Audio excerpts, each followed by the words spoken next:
కాంగ్రెస్ పార్టీకి మహిళా సాధికారతపై చిత్తశుద్ధి లేదని, కేవలం ఇందిరాగాంధీ, సోనియా గాంధీ, ప్రియాంక వాద్రాలకే అవకాశాలు రావాలనేది వారి ఆలోచన అని రాజన్న సిరిసిల్ల జిల్లా బీజేపీ జిల్లా అధ్యక్షుడు రెడ్డబోయిన గోపి విమర్శించారు.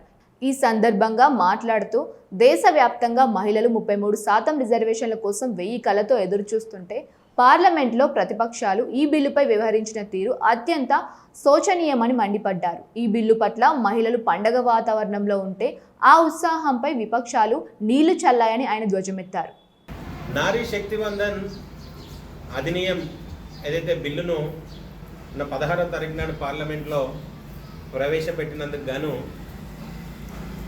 మరి దేశవ్యాప్తంగా మహిళలు ఉత్సాహంగా రానున్న రోజుల్లో 33% రిజర్వేషన్ల ప్రక్రియ భాగంగా అసెంబ్లీ నుండి పార్లమెంట్ వరకు మాకు అవకాశాలు వస్తాయని పండుగ వాతావరణం చేసుకున్న తరుణంలో కాంగ్రెస్ పార్టీ మరియు వారి కూటమి ఏదైతే ఆ బిల్లును వ్యతిరేకించిందో అందుకోసం కానీ ఇలా యావత్ భారతదేశంలో ఉన్న మహిళలందరూ వారందరూ ఈరాలు వారు వ్యతిరేకించిన నిర్ణయాన్ని వీళ్ళు వ్యతిరేకిస్తూ మరి కాంగ్రెస్ పార్టీ మీద వారికి ఉన్న కోపాన్ని ప్రదర్శిస్తున్నారు.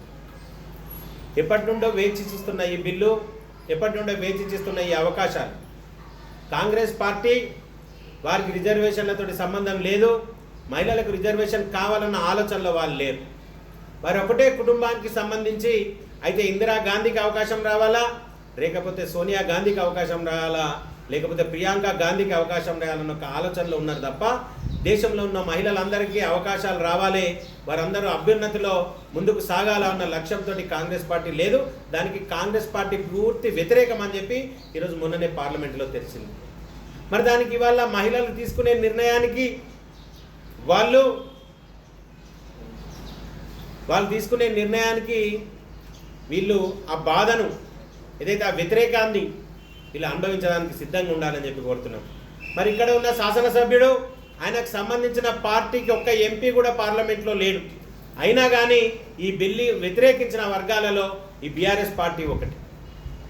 పార్లమెంట్లో సంఖ్య లేకున్నా కానీ ఇక్కడ పత్రికలలో ఈ మహిళా బిల్లు ఈ రకంగా చేసేది ఉండే, ఆ రకంగా చేసే ఉండే అని తప్ప ఈ మహిళా బిల్లుకు మేము దీన్ని మహిళా బిల్లును వ్యతిరేకించట్లేదు, మేము మహిళా బిల్లుకు సహకరిస్తున్నామని చెప్పి ఇక్కడ ఉన్న శాసనసభ్యుడు కూడా చెప్పే పరిస్థితిలో లేదు.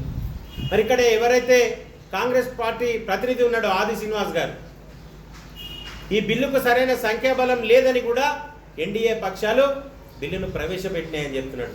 అయ్యా ఆది శ్రీనివాస్ గారు,